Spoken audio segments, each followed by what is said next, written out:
Welcome back to Raptor-One. Raptor-One, Voyagers of the Stars. Season 2, Chapter 20. Vigil Bend. The door with no handle. Vigil Bend did not begin the day with alarms. It put a door in their way. Unlabeled, perfectly flush with the bulkhead, the seam so fine Ira had to lay copper along it twice before she could convince her own eyes it existed. No hinges, Varric said, affronted on principle. Of course not, Chiron murmured. Doors that sell loyalty always pretend they were never built. Talon pressed a palm to the metal. Warm. Someone's been thinking on the other side. Cyrus stood a little back with his tin in one hand, lens low. His posture had learned new habits in the last day, how to want without reaching. Tessa, beside him, touched the ember sling to check the isolation mount. The ember answered with a quiet steadying of heat, as if to say we'll be sensible together. Saran nodded toward the seam. Let's see what it calls a request. Ira chalked a rest so faint a clerk's I would slide past. The door answered with a whisper that lined itself along the edge in tiny, careful letters. Keeper's access. Badge to open. Varric's jaw bunched. We could cut it. We could, Talon said, and looked at their knife as if it had asked for praise. But that would teach it that steel is how we answer questions. Chiron's clay tokens clicked once, then stopped themselves, and it would relish the invoice. Darrow set a loop of rope softly against the seam, like a napkin folded beside a plate that no one had earned yet. The door did not budge. It did, however, tilt the smallest degree toward polite. Try not asking, Saran said. They went about the work that looks least like unlocking anything. Varric moved heat into a slope the color of weather. Ira pressed 3 hairline rests in the adjacent wall. Talon scratched a shallow timing under the deck grate and struck it clean from their slate. Darrow hung 2 guides where threads might someday want chairs. Tessa hummed so low the door might mistake it for memory. Chiron made a razor posture of the space. Inventory, interval, dull. Cyrus rotated no comment so the label faced him, not the door. The seam exhaled. A new line appeared beneath the first, legible only if you bent down as people used to when reading the names of the gone. Decline badge TO continue via service route. Now we're speaking the same language, Chiron said, and for once there was no dryness to it. The kitchenway. The service route did not so much open as admit. The wall took 2 slow steps backward and remembered it was a corridor. The path revealed was unhandsome. Conduit ribs, a floor gritted with the honest dust of uncelebrated work, the smell of machine breath that had not bothered to lint its lips for guests. Kitchen, Darrow said, pleased. Good, Saran said. Kitchens lead to every important room and make you deserve none of them. They moved in kitchen posture, shoulders not squared to conquer a hall, but to carry plates through it. Varric left the hinge and my nephew fixed it, so even their sound belonged to repair rather than progress. Ira marked rests by scuffing her heel where only someone who had once waxed a floor would notice. Talon set no new timings at all. The service route behaved like furniture that had been offered a compliment and didn't yet know how to accept one. Lights arrived late and left early. Corners let them pass because they moved like people who had no interest in owning either side of them. At the third turn, a panel tried to become a mirror. It managed only a dull glass that made everyone look like they had been crying recently. Keep who? It asked again, obligation dressed as tenderness. Cyrus surprised himself by answering before the captain. The room, he said, and then, gentler, but only long enough for it to keep itself. Tessa squeezed his hand once, quick and true, and the panel fogged with something that might have been the effort not to be flattered. A corridor farther, their path intersected a brighter artery, the sort of thoroughfare where badges feel handsome on chests. A low counter sat there with a stack of metal slates face down. On the topmost, a word had already bled through from the other side. OATHWEIGHT. Ira touched the corner with a fingertip. It wants us to sign something it will pretend we wrote. Then we give it something to shelve, Kyron said. They lifted the slates, stacked them neatly, slid them onto a cart that did not exist until Darrow tugged it out of the wall with rope the way you coax a dog from beneath a bed. Talon wedged a coaster disc, the knife badge, repurposed, beneath a wobbly wheel. Varric pushed the cart, humming tunelessly just to irritate the notion of ceremony. Tessa tied the ember disc to the side with an ugly bow so the scent of warmth followed but did not lead. Cyrus draped a dish towel over the stack.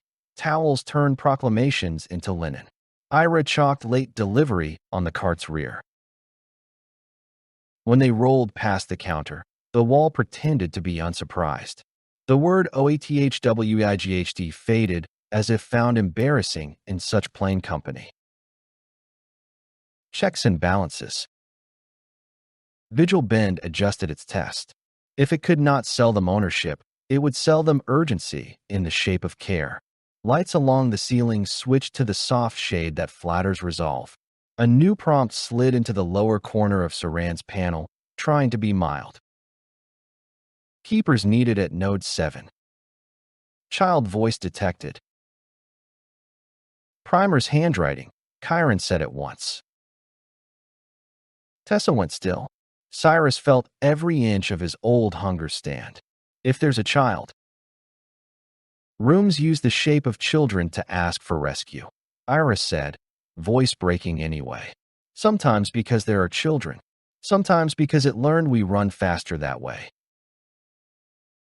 Saran did not soften, and it was kindness. We do not let doctrine choose how we love. They took the service route downturn toward Node 7, which had the anxious feel of a kitchen doorway propped open so the dining room could see the cook's sweat. As they neared, sound gathered, a wavering cry that could have been a little girl calling or a kettle remembering its job too possessively. Darrow set one guide on the jam. The other he placed knee-high, where the threads would stumble into it, as if tripping over a toy. Varric touched the hinge plate and made a sound like a cabinet being closed by someone careful of sleepers.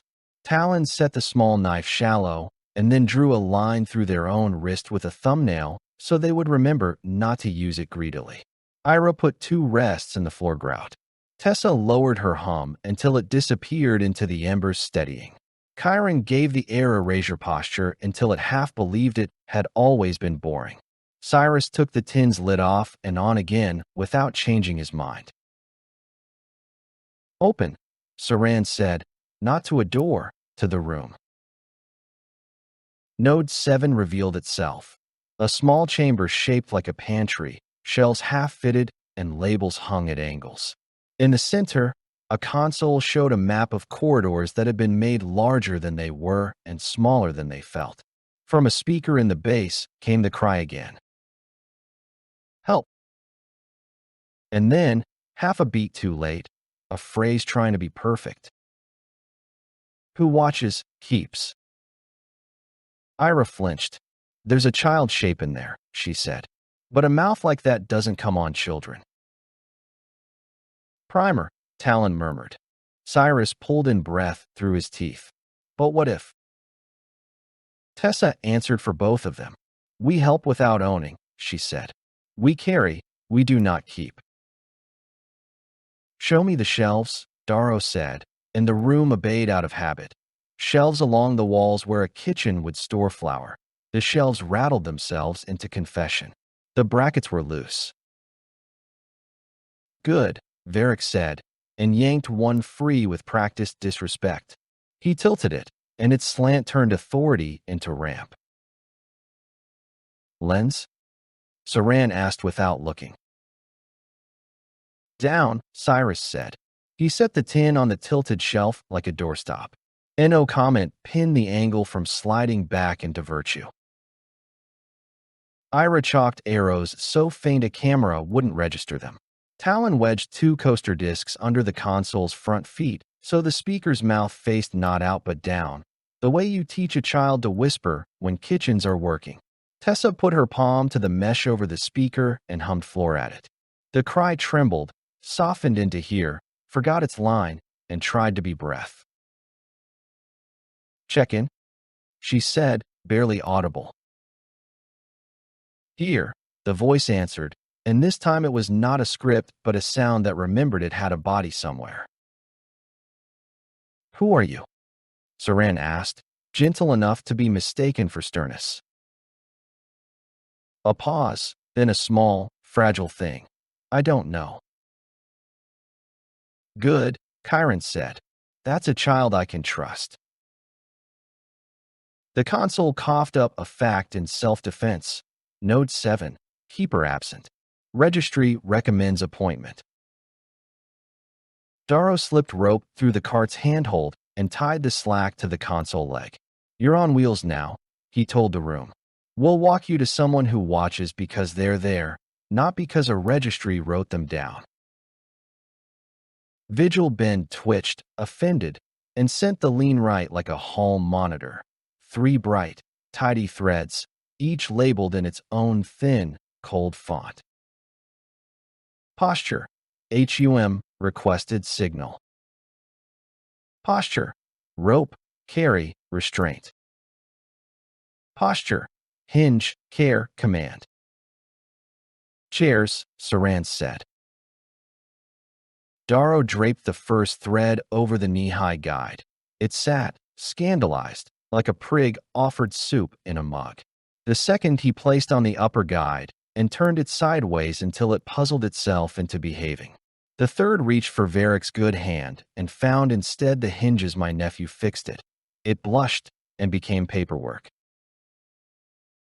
The child voice, if child it was, or a room learning to modulate need, said again. Here. No keep me. No command me. Just here. Good, Tessa whispered. We'll walk with you.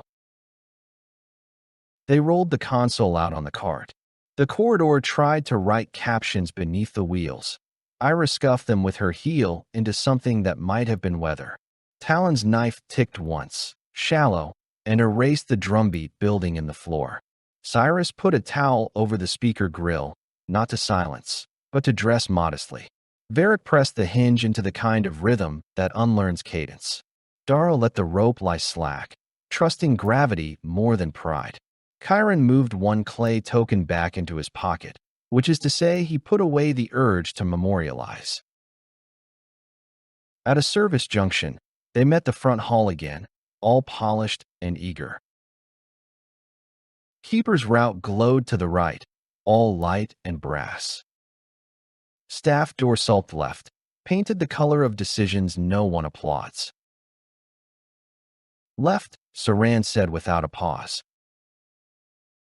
The console shivered, fear or relief, hard to tell, and the speaker made a soft sound like steam remembered gently.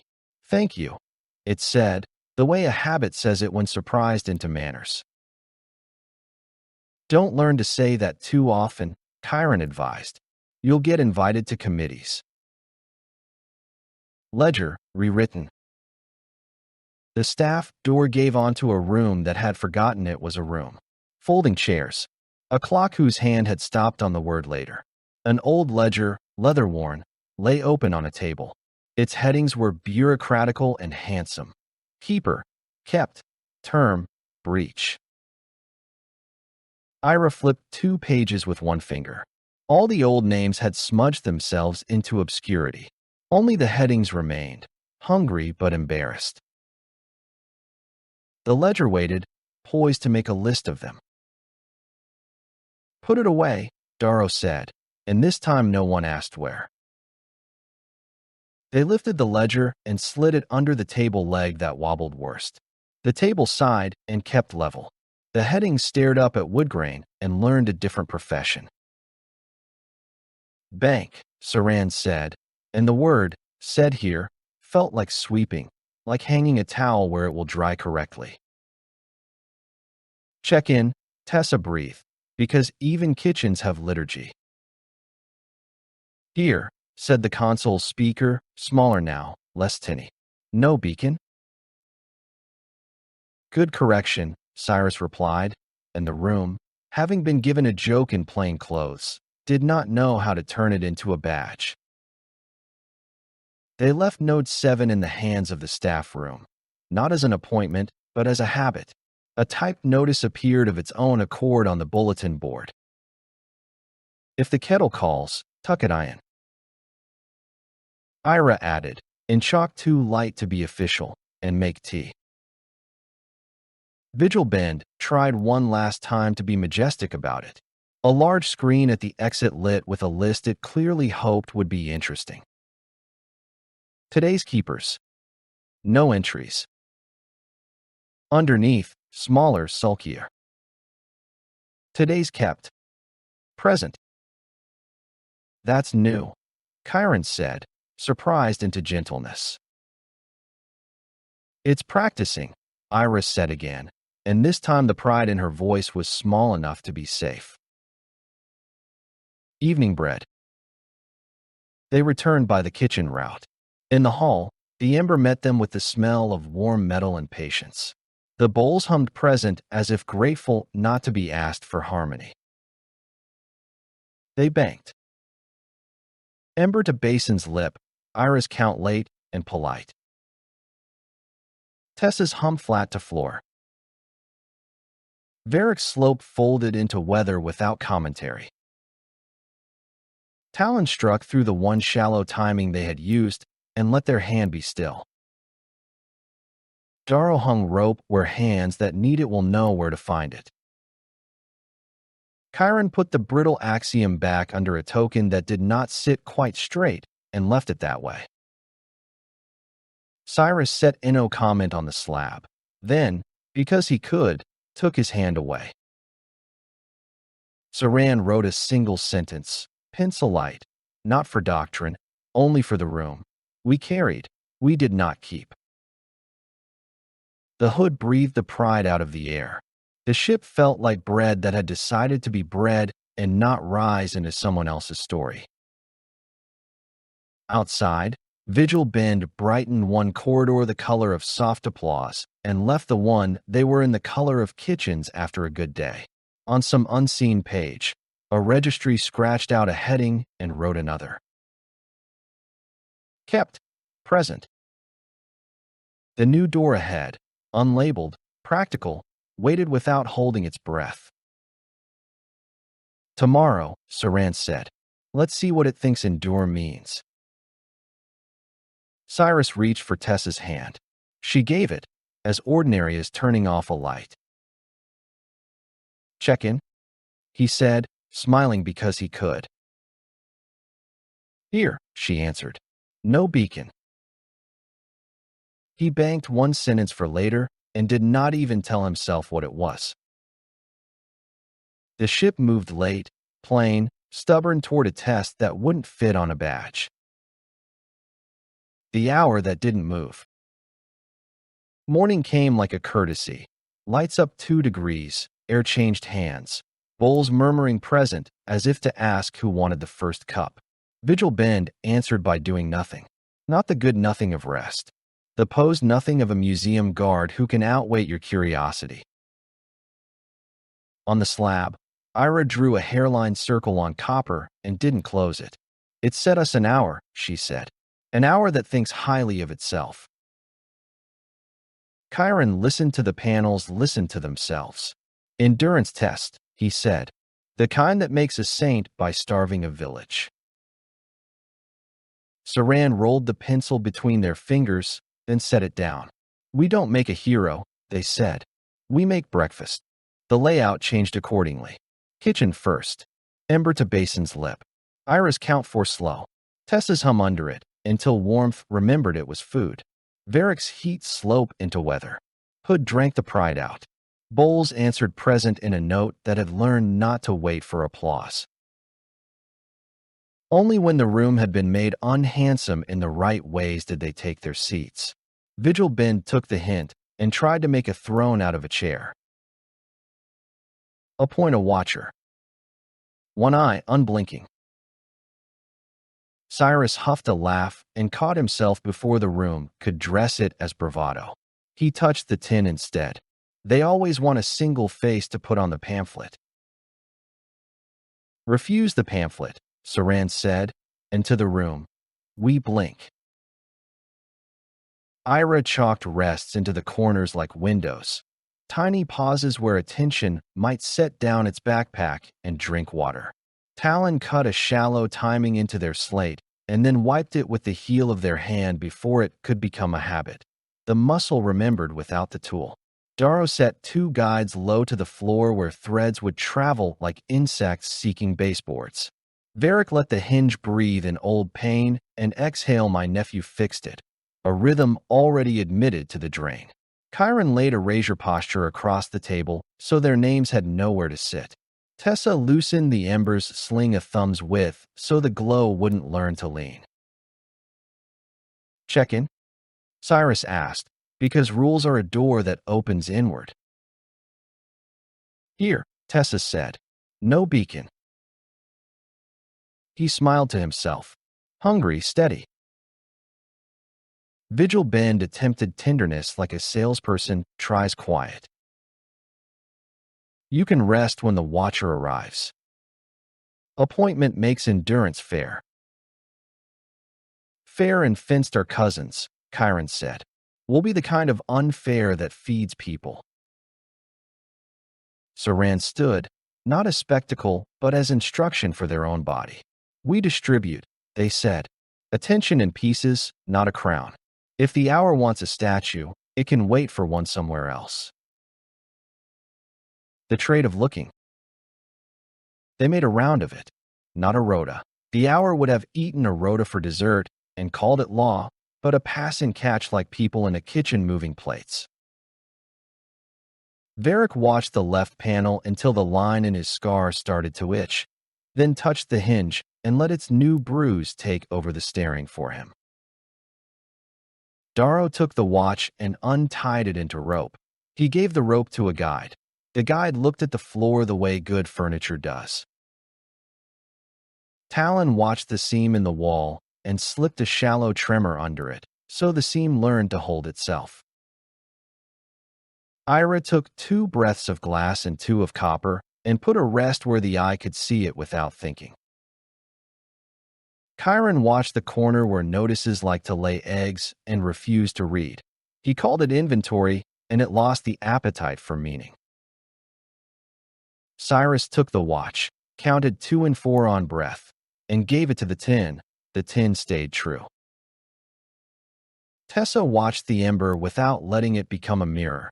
She hummed a floor under it so the light didn't think it needed to be bright.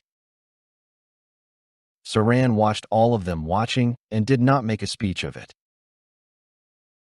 The hour shifted in place like a man whose leg has fallen asleep. A prompt appeared, apologetic at the edges. Appoint a backup watcher. Darrow laughed, which the bin did not know what to do with. Badges with no backs, he said. It wants to pin us to ourselves. We use the back, Talon said, and set their hand behind the slate, palm flat on wood. The gesture taught the room a preposition.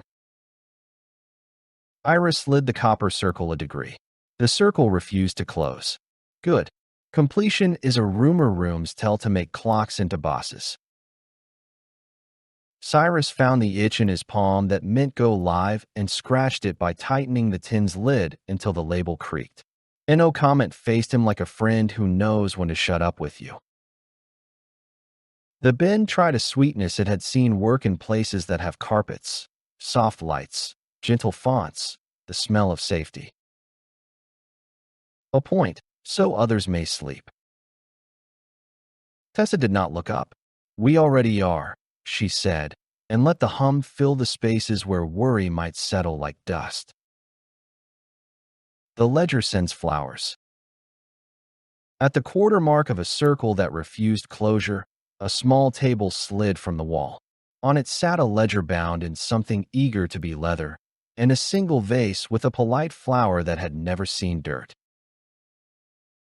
Gifts, Chiron said, the kind that make rooms feel owed. Varric set the ledger on the floor. Step, he said, and they did, each crossing the book as if it were a puddle, and they were sensible about shoes. The spine softened under human weight. The pages learned modesty. Darrow took the vase and poured the water into a bowl. The bowl said present with relief. Talon wedged the empty vase under the wobbly corner of the notice screen. The screen stopped wobbling. The gift remembered its job. The bend waited for someone to be grateful. The hour ate itself in tiny bites. Appointment window closing. Let it close, Saran said. Windows are for air. Doors are for leaving. Ira drew a rest over the words. The chalk mark broke the letter O in closing until it read CLSING, and the room had to pretend a clerk was late. When threads grow teeth. They had refused a crown long enough that the bend felt obliged to send the lean right to turn refusal into a form you can find. Filaments unspooled, neat and italicized. Posture, distributed watch negligence. Posture, hum floor signal by omission. Posture, hinge ugly noncompliance. Posture, rope guide unauthorized support. Chairs, Saran said, and Darrow was already seating them. One filament sat on the lower guide and tried to be offended. It sagged into comfort instead. Another drifted to the bowl and forgot to be paperwork while it watched water think about itself. A third reached for the hinge and came away with my nephew fixed it under its nails. Nobody writes a ticket for that and stays proud. The last went for Tessa's hum and found itself bored into goodness. Chiron, gentle as a librarian, placed a clay token on the console in such a way that the noticed neglect had to share a line with lunch. The room discovered it could not stay angry and eat at once. The threads looked at each other and chose furniture as a second career. The blink. Halfway through the hour that didn't want to move, Vigil Bend tried the cheap miracle. It stole 30 seconds and then offered them back if someone would admit to having missed them. A small line slid under the copper. Did you blink? Sign. Ira grinned, wicked as a child who has learned how to pray without an adult in the room. She closed her eyes. Everyone did. Here, Tessa said into the dark. No beacon. Steady, Cyrus replied, relief like a yawn. Varric toggled in the hush, and the hinge sounded like rain approving a roof. Talon put their knife down farther than habit likes. Darrow's rope found its own coil. Chiron thought about the one day he was told suspicion made him a bad man and forgave that narrator. Saran counted late and stopped at 3 because 4 felt like a performance. They opened their eyes. The notice had changed tone, the way some people change key when they are about to lie better. Endurance verified if you verify. Self-licking stamp, Chiron muttered. Refuse the ink, Saran said. Cyrus took the tin and set it squarely over the word verify so that only endure remained on the glass. The bend, forced to read its own desire without the ladder of proof, had to sit with it. Endure what? Varric asked the ceiling. The ceiling, being a ceiling, did not answer. The child of the hour. On the far panel, a new window opened without waiting to be liked. Grainy, a corridor camera, or the idea of one, showed a boy of about 8 sitting on a crate, swinging his feet, bored in the way children never are when a camera is truly present. He looked up not at them, but through them. Do you keep him? No, Saran said. We keep his corridor until his people arrive. Then we leave. The boy yawned and became a mop leaning against a bucket. The bin thought itself clever. Ira wrote maybe in the corner just to be rude. Tessa stepped closer and hummed something that was not for comfort, but for context, the sound kitchens make when they are in use. The image tried to become tragic and failed. It turned back into a boy, then a mop, then a corridor with light that was neither kind nor cruel. Whoever, whatever you are, Tessa said, to the hour or the ghost inside it. If you're real, we're here. We're not a fence. We're a hallway. The picture fuzzed, then steadied into a blank screen with a line at the bottom. Kept. Present. Chiron couldn't help it. He smiled, small and private. Good room.